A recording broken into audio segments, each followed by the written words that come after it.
Pendeta coba nanti kalau ada perkembangan kabarin saya. Saya coba 21. Saya orangnya nggak senang konsumsi kayak beginian. Cuman karena teman bawa sebuah berkat yang saya coba. Ternyata saya turun 6 kilo. Lingkar perut saya turun sekitar 7-8 cm. Nah saya kalau khotbah 45 menit itu saya ngos-ngosan gitu. Belum lagi kalau saya khotbah di gereja Protestan misalnya kayak di KJ ini harus naik mimbar. Begitu saya sudah naik mimbar di atas, saya mau turun itu jadi malas.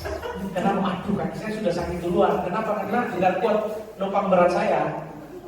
Nah puji Tuhan setelah saya pakai produk ini, ternyata yang saya rasakan luar biasa. Saya juga punya pengentalan darah, Pak Gembala. Jadi saya kalau naik mobil atau sepeda motor jarak jauh itu tangan selalu terang. Jadi kadang-kadang kesemutan, jadi kadang-kadang nggak berasa. Ternyata saya minum ini kesemutannya hilang.